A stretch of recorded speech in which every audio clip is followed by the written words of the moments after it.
Dreaming about your own island nightmare? Paradise. Welcome to The Isle Resort and Spa. Just a short 8-hour helicopter ride from sunny southern. Experience a true taste of The Isle. with warm welcomes and great food. With Almost. everything included in your all-inclusive package, you don't need to worry about cost. Just enjoy yourself with all the activities The Isle has to offer. We almost forgot to mention, children under 12 stay and are eaten free. Stay and Eat free. With all the great things The Isle has to offer, you'll never want to leave. This is the part of the video where I give my opinion on the game now. It would be very difficult for me to not draw comparisons between The Isle and Saurian, so I'm going to take that as a challenge and try not to draw those comparisons. The Isle is an early access online multiplayer open world dinosaur survival simulator. Did you catch all that? When you join or host a server, you can adjust how you want the game to be played. You want to play on a server with only herbivores? There's probably a server for that. Want to play on a server where humans try to survive on an island filled with dinosaurs? That's not out yet. Want to play on a server that encourages PvP? There's probably a server for that.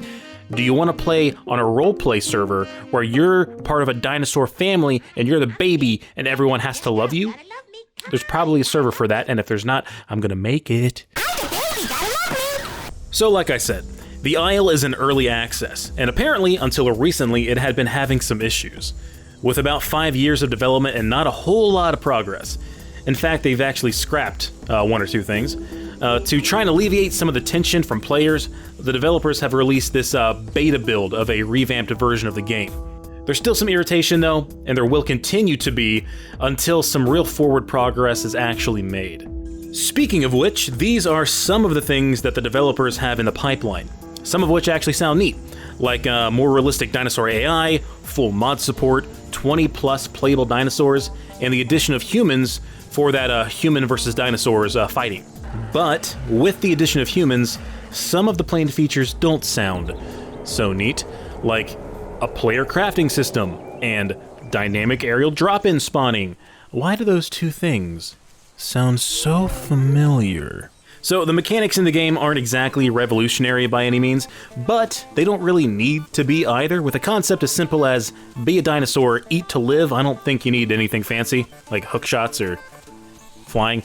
The sound design is cool though. As a dinosaur, you can vocalize to communicate with other players without actually having to use the text channels. Hearing those vocalizations while you wander around can be terrifying. That sounds like threatening stuff. I'm head out of there. And being able to listen for prey based on those vocalizations is neat. Surviving by yourself, though, can feel really tedious sometimes, especially at night, which can feel like it lasts significantly longer than the daytime. I don't understand what the hell's happening. It feels like the nighttime is just so long. The best thing The Isle has going for it is definitely the online multiplayer. Finding other friendly players and working together to survive is actually really fun. And on more than one occasion, I found people who are willing to adopt me as their little juvenile baby dinosaur. Good multiplayer can save an otherwise boring game, and I feel like this is probably one of those games. But with that being said, I enjoy being a dinosaur on an island populated by other dinosaurs that are being controlled by other players. Being a dinosaur is a gimmick that I happen to really like, so I hope this game doesn't stay in early access hell and it makes a name for itself, because I actually see a lot of potential in this game. And if it never makes any progress, there is one more online multiplayer dinosaur survival game that I could try to turn to.